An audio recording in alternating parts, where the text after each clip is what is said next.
Being Greek is everything. Everything. Without it, I couldn't imagine who I would be or who my son would be. It is a privilege to be Greek. Greece is the birthplace of so many things, and once you visit the museum in Athens, and once you visit all the museums in Thessaloniki, and you see that, the littlest things. My mother used to sew with what is that called that they put on their fingertip? A thimble? I can't remember what it was. But, they even invented that. So it's a sense of pride that it is like no other. It's no other. Welcome to this episode of Greece Chats with Tony Kariotis. Today's guest is Panayiota Asimacos, the founder of Hellenic Boston Businesses Unite. What is this Hellenic Boston Businesses Unite, you might ask? Well, stay tuned, and we're going to talk about it on this episode of Greece Chats. Hey, Panayiota. Hi, how are you? I'm well. How are you doing? Good, thanks. Welcome to the show. Thank you so much. Thanks for having me. Great to have you on. Let's jump right into it. Greece Chats show. Panayiota, welcome to the show. Take your chance right here. Introduce yourself to my audience. So my name is Panayiota Asimacos, Asimacos στα ελληνικά. I was born in Winchester, Massachusetts, raised in Belmont, went to Boston College undergrad, went to BU for grad school. I'm a teacher at Peabody High School. Love kids. And one fine day, about a year ago, last March, I came up with the idea of Hellenic Boston Businesses Unite because I started working for the parish council, quote unquote, for the parish council at the Taxiarchae Watertown Church. And it just opened a world of just helping people, which really felt good. And the church at Taxiarchae is home to me. I grew up in that church with Father Metaxas, God rest his soul. And one fine day, I got the idea to start HBBU, Hellenic Boston Businesses Unite, because a message came from our church secretary, Irini, that we needed some donations for that following Sunday. And people were emailing saying, oh, I'll bring in this, I'll get this, I'll make this. And then I thought of calling my friend at Sophia's Greek Pantry, which I did. And she was very generous to donate some things. And then I called another gentleman from my other kitchen, Yorgo, and he was very generous to donate things. And that time, it kind of dawned on me how there's so many wonderful Greeks in our community, business owners or professionals, and they have such open hearts to give when asked nicely. And the idea just came in my head and the name just came to me and I Googled it, didn't exist, bought the URL, and 8 months later, we're getting ready for our third event. And I'm pretty excited about it. That's amazing. So It's people call it HBBU, but give me the breakdown of the acronym again. The breakdown is Hellenic Boston Businesses Unite. And originally the idea came for just business owners, but then people were saying, well, I'm not a business owner, but I'm interested. And I said, well, then it's for business professionals. So I kind of morphed the mission statement into business professionals because I don't want to exclude anyone. Sure. So it's professionals, whether you're a business owner, whether you're a pizza owner, whether you're a worker in any industry, Greek American, and you want to help out and get united as one. Amazing. Touch on the hopes, the goals of this mission, of this initiative.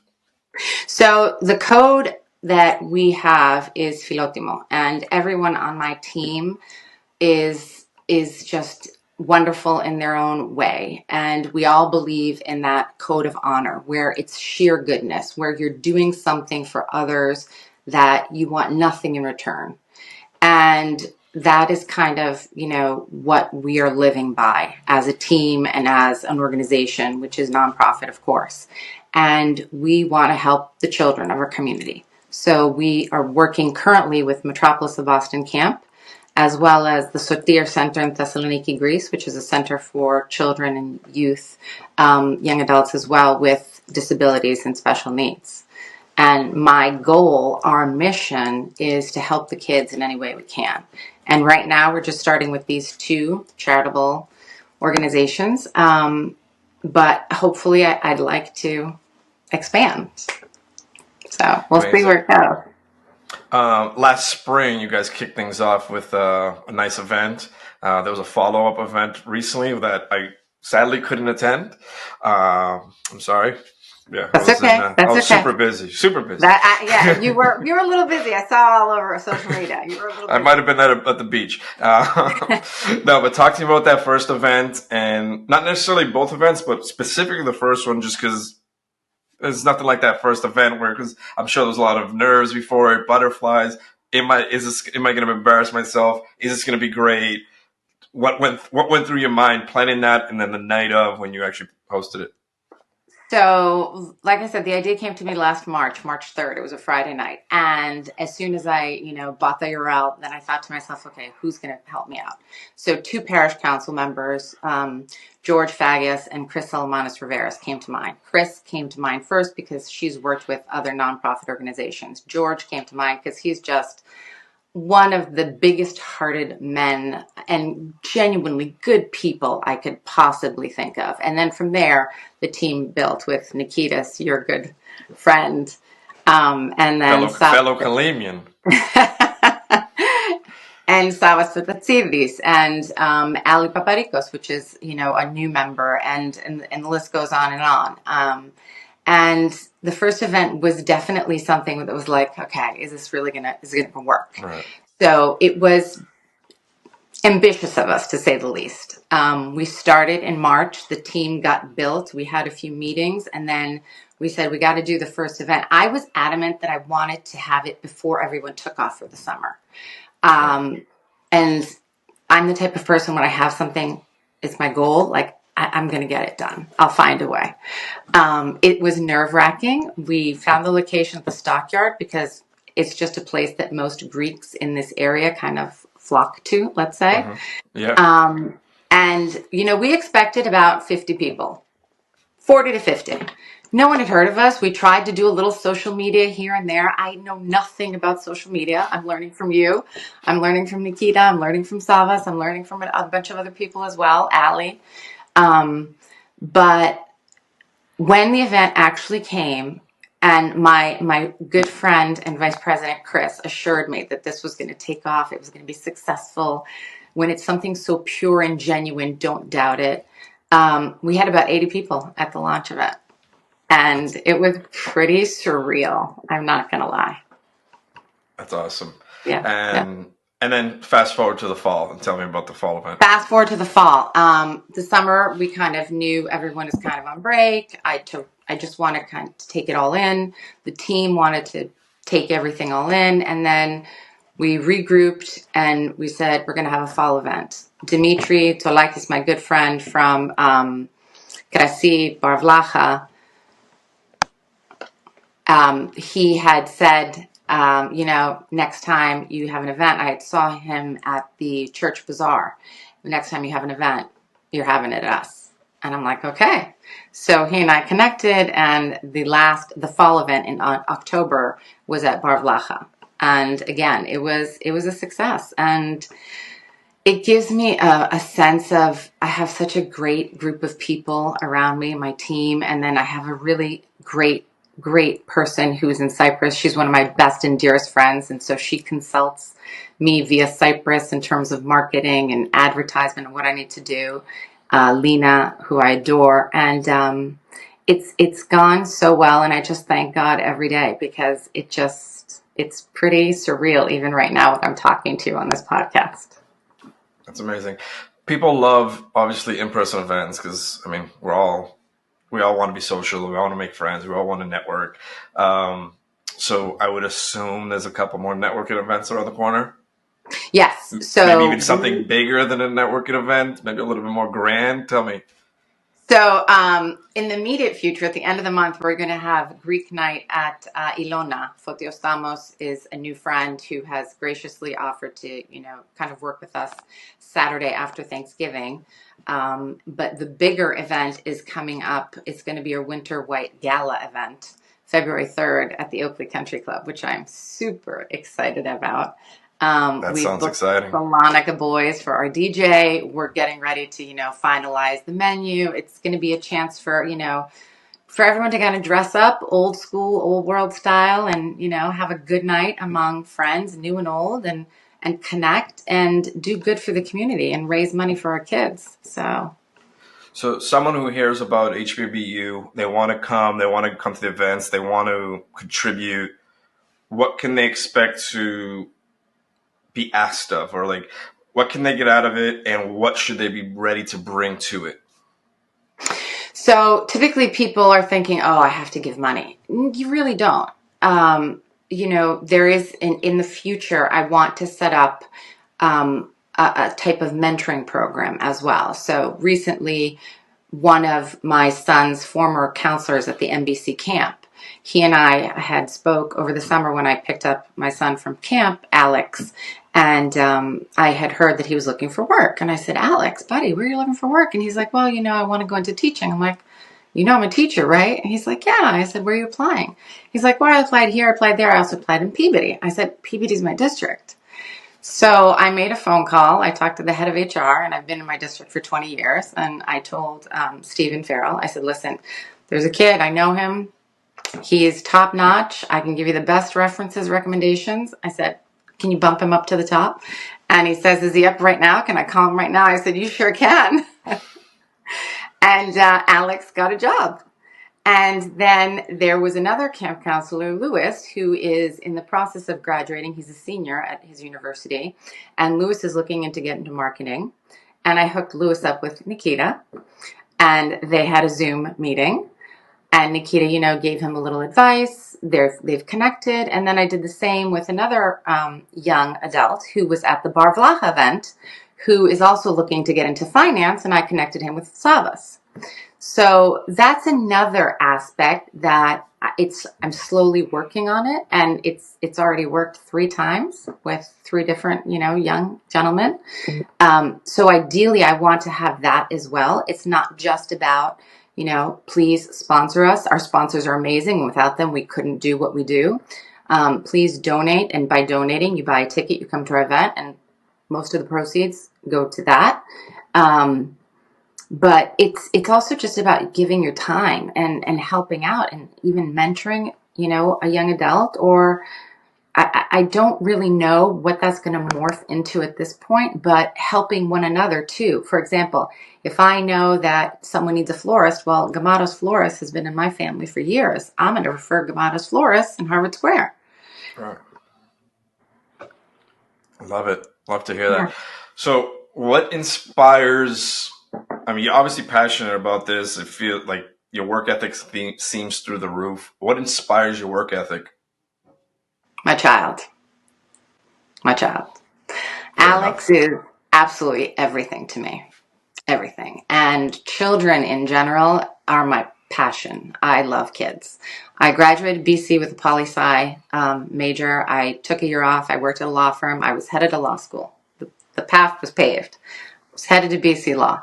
It's not that I didn't love law. I didn't see myself doing it with the passion that I have when I help kids.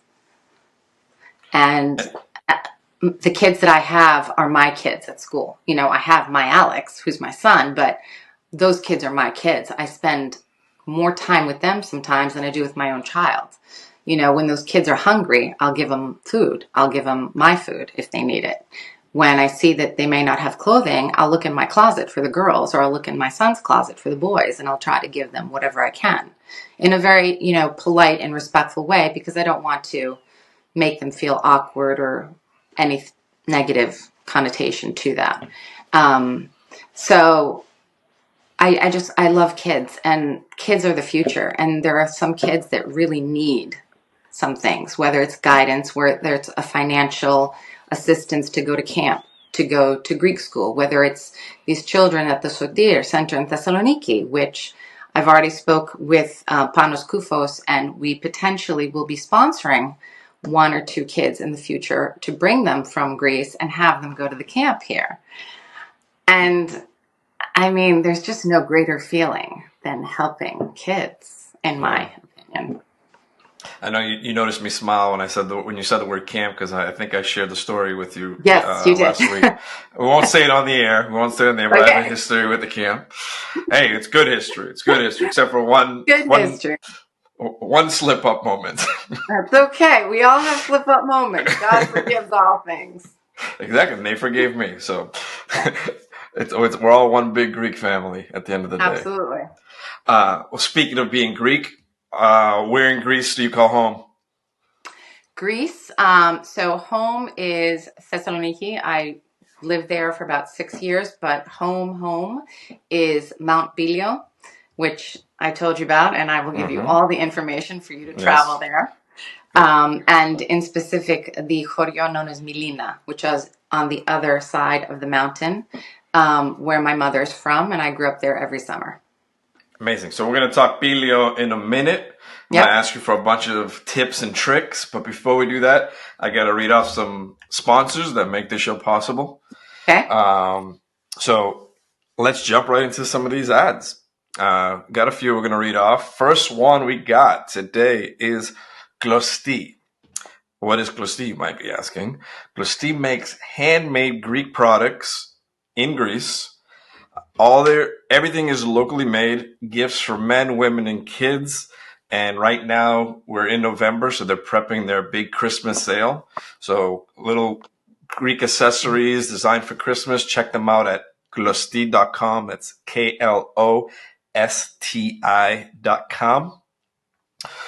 Up next, we have Gastra Elion Vodka, Gastra Elion Premium Sippin' Vodka. It's a Greek vodka distilled from Nafpaktos. Have you been to Nafpaktos? I have not. I haven't either yet. But I got to go down there and check it out. I have tried it.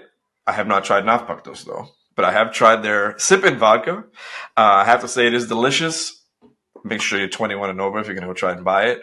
100%. And you got to say, please drink responsibly. Those are like the rules, right? So please drink 100%. responsibly. Up next is a fun one. It's called Origins. I've been pushing this one on all over my social media lately because they finally launched. So congrats on launching. Origins is a new travel companion app for your iPhone, Google phone, any phone that's got an app store. So when you're traveling, how does this app work? So imagine like a GPS based app, like sort of like the way dating apps work, where it'll show you someone nearby. But instead of showing you the way a dating app would work, what you plug in is your routes. So you'll say Pilion, Greece, Thessaloniki, Boston.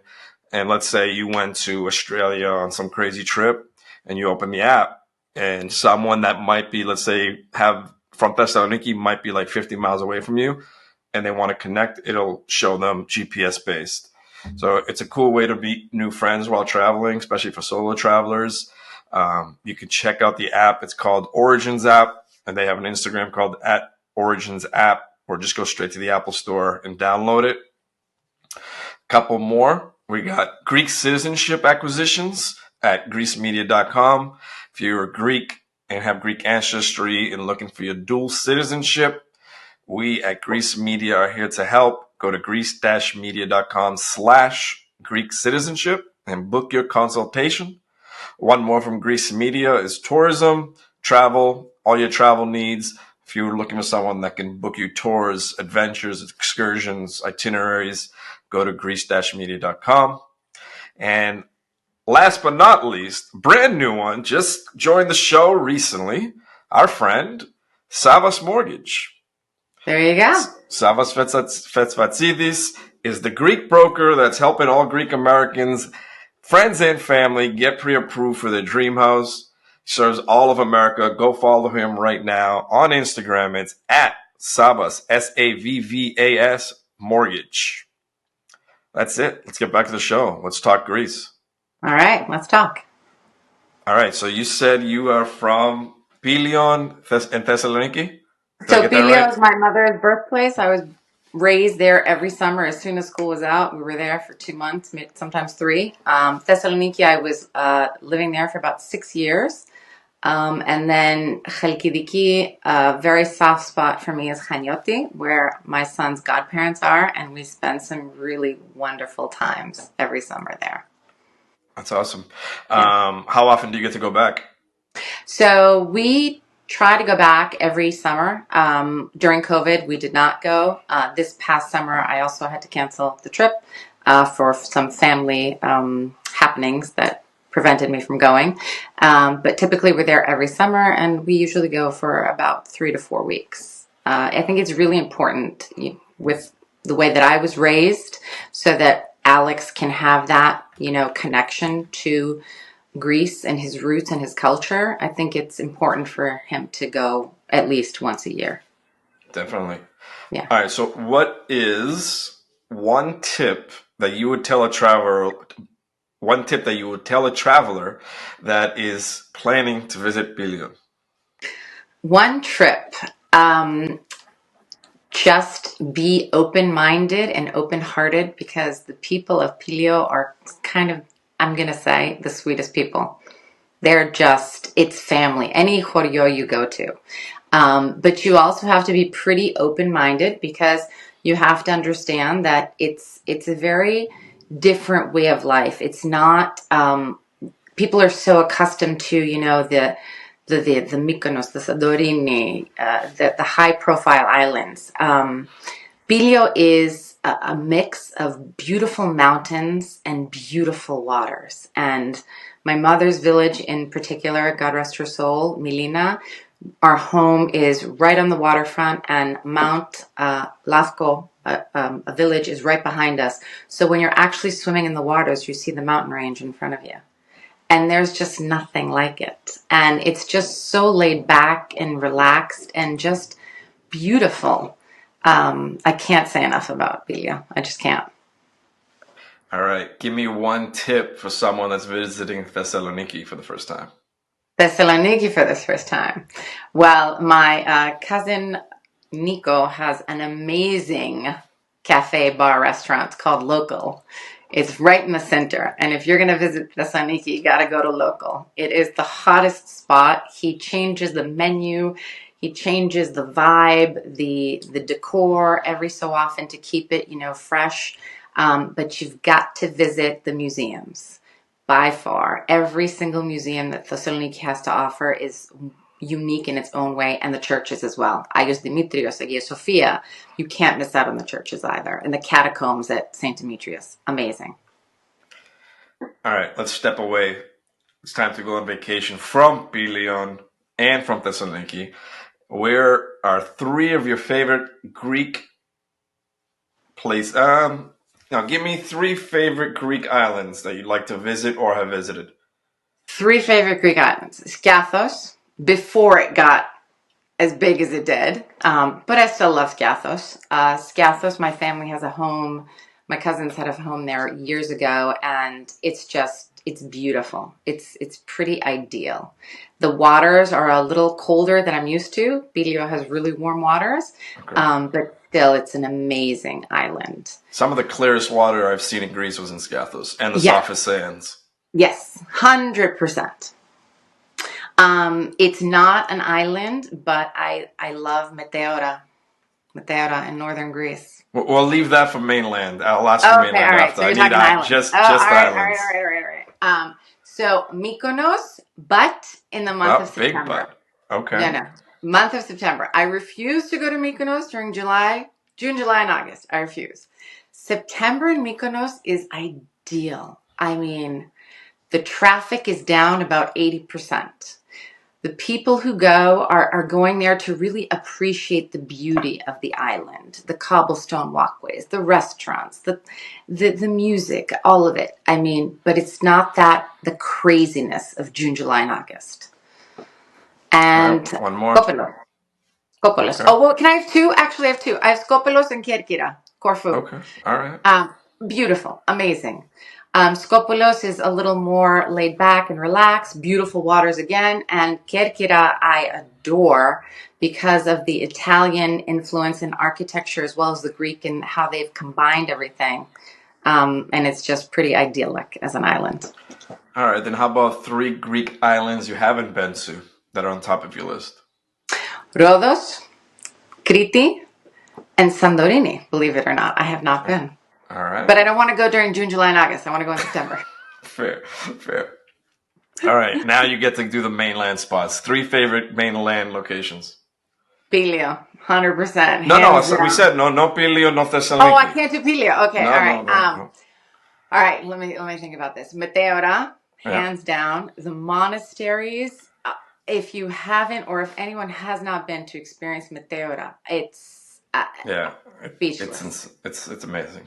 It's magical, it's mystical, it's spiritual beyond belief. It exceeds anyone's expectations if you're really looking to connect with Orthodoxy in a way that you've never connected before.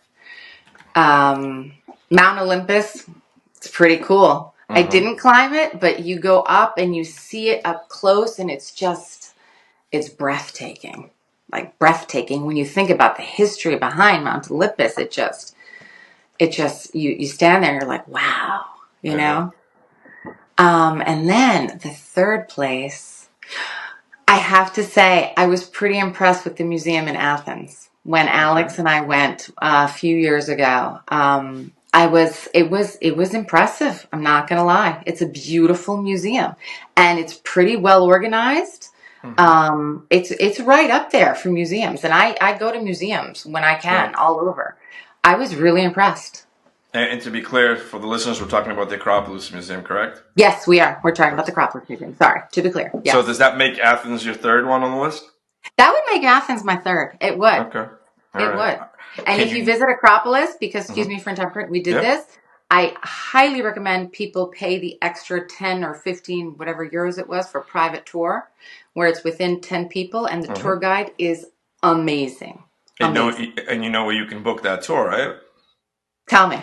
At greecemedia.com. Head to my site, and you can book the private Acropolis tour. That's one of our best sellers. It's a 10 out of 10. So you're right. That it is a pretty cool experience. It's a bestseller for a reason, right? It is. Can you name 3 places that you'd like to see on the mainland that you haven't?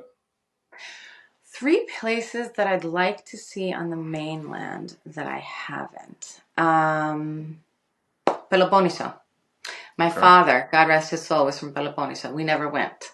Okay. He just didn't have family there when he was still alive. The family wasn't there, and we just didn't have the opportunity to go. I would like to see where my dad's from, the roots. So Peloponneso is definitely on the list. If it were possible, but I can't do it because I'm female, I would love to go to Mount Athos, but it can't happen.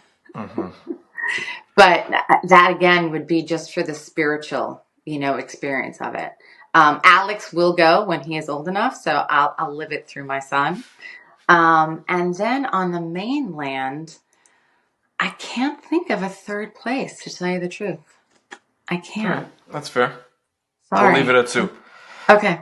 All right. Up next, I need to know your 3 favorite Greek dishes. Pasticcio, number 1. And I make a really, they say, but I love my pasticcio too. Pasticcio, number 1. Spanakopita, number 2. Macaronia mekima, number 3. Had those ready. And you would think I gave you the itinerary of what I'm going to ask you today. You had that ready. 3 favorite Greek desserts. Galaktobouriko, kourabiedes, baklava. All right. And are you a coffee drinker? I am. Any specific Greek coffee you like? Frappé, γλυκό, με πολύ γάλα. Okay. All right. Fair enough. All right. I think we covered everything about Greece. You talked to us about Pilion, Thessaloniki. You gave us your favorites. Give me one more tip for Pilion. I know you love it so much. I know you can give me one more tip. Get ready to spend long nights, because the villagers in Mount Pilio can stay up till 4 or 5 in the morning, playing bouzouki, drinking tipuro, and just having a really good time. There you go. All right. Sounds like the place to be. Yeah, it really is. All right. So let's shift back to some HBBU talk. What would be your definition of success for HBBU? So I have learned to dream big these past few years, but in particular this past year. everything that I had hoped for when it came to HBBU and how it all came about, and the team that I have, and how we're all connected in such an amazing way, even though we all come from different walks of life, and the commitment that we all have. I see it growing to a point where it could be HBBU Boston, HBBU New York, HBBU Chicago, HBBU Miami. That would be the ultimate goal for me. I think there is a lot of goodness out there. I think that people just need a forum, a place, an organization, to get together and do good. And it comes from a place that is pure and genuine without wanting anything in return. And I think that the more we have of this in our community, the better off we'll be. And the children, the future that we'll give our children, you can't compare to that. And the joy of that alone is just, there's no amount that can equal that joy and that goodness and that pure want to have it all come together for our kids and their future. Beautifully said. What is your definition of success in life? Success in life? Seeing my son happy and making sure he is healthy and happy. That's all I want. Healthy and happy for my child. That's it. Beautifully said again. All right. Where do you see HBBU in 5 years? I see HBBU in 5 years as being really something great. I see it right now. We just have 2 organizations that we're helping, MBC and the Sotir Center in Thessaloniki. I want to have 10 to 20 in 5 years. I want to be in the position, and I know the team, all the people that makes up HBBU, that we want to help as many kids as we can. And hopefully we're having a golf tournament in the fall that we are partnering up with. Nice. And I want that golf tournament to be annual. I want this Winter White Gala to be an annual Winter White Gala. I want to do things that are just going to be bigger and better, and it'll reach more children than anyone can ever possibly imagine that we could help. I love it. I love to hear that. And yes, we'll talk more about the golf tournament, but at a later time. So tune in later if you want Still in the works. If you want to jump into a golf tournament in the future. But for right now, let me get back to a couple more questions left. We're almost done. Is there a question I didn't ask that you wish I'd asked?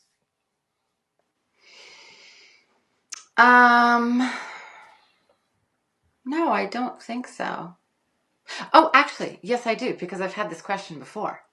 Right. And it was very interesting because it kind of threw me for a loop when I first had it, when this first started. What are you getting out of this, Panayiota? So, what are you getting out of this? And why are you doing it? There were a few people who didn't doubt me or the organization, but were questioning. You're a mom, you're working, you're taking care of your child who plays basketball, baseball, camp, this, that. You don't have time for this.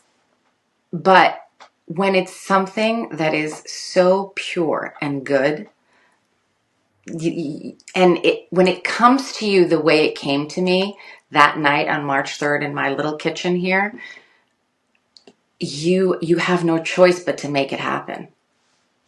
You just don't. And when it all comes together with the team and all the people so far, sponsors, the people who have come to the launch event, the people that came to the second event, when those people are coming and they believe in our mission and our goal and the kids and what we're trying to do for the future of Greeks in America, but in Greece as well, whether, you're Greek American or 100% Greek, we're helping our kids. We're helping our future.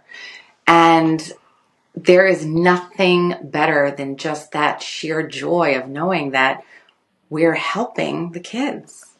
And no, there's nothing in it for me other than being happy that I'm doing something with a great group of people. Love to hear that. All right, I only got one question left for you. Go ahead. It's the question I ask all my guests before we sign off. Go ahead. And what does being Greek mean to you? Being Greek is everything. Everything. Without it, I couldn't imagine who I would be or who my son would be. It is a privilege to be Greek. Greece is the birthplace of so many things, and once you visit the museum in Athens, and once you visit all the museums in Thessaloniki, and you see that, the littlest things. My mother used to sew with what is that called that they put on their fingertip? A thimble? I can't remember what it was. But, they even invented that. So it's a sense of pride that it is like no other. It's no other. I live and breathe, as does my son, everything that is Greek American, and just pure and good in the world of Orthodoxy. Well said. Beautiful. That's all I got. Here's, at this moment, let's take a minute and give you a chance to plug yourself. How can we find HBBU? Give us all your links, your websites. What can I learn more about it? Website is very rudimentary. Chris Salavanis Rivera and myself are the ones that are kind of getting it off. Nikitas gave us a great start. Thank you very much. And Chris and I have been working on it, and we're going to, update it as much as we can, because we are a nonprofit. We're trying to kind of save our money. So we're doing pretty good. We're doing pretty, for two women who never had any, expertise in this before. It's pretty good. So hbbu.org is our website. HBBU Boston on Instagram, and Hellenic Boston Businesses Unite on Facebook. We're not on Twitter. Maybe we will be, but can we find you on LinkedIn? You can. I'm sorry. You're right. You can. Panayiota, my first name, Asimacos. You can find me on LinkedIn. I just started that. I'm now in the world of LinkedIn. I was not in that world before. And it's all pretty exciting. And I want to thank absolutely everyone who came to the launch event, everyone who came to Bar Vlacha, everyone hopefully who's going to be at Ilona on Saturday after Thanksgiving, and our sponsors and my team, and just everyone out there who really wants to help with our kids and the future. Well said. Thank you for coming on the show. Thank you, Tony. It was great. Thank you guys for listening to this episode of Greece Chats. We will talk to you again on the next episode.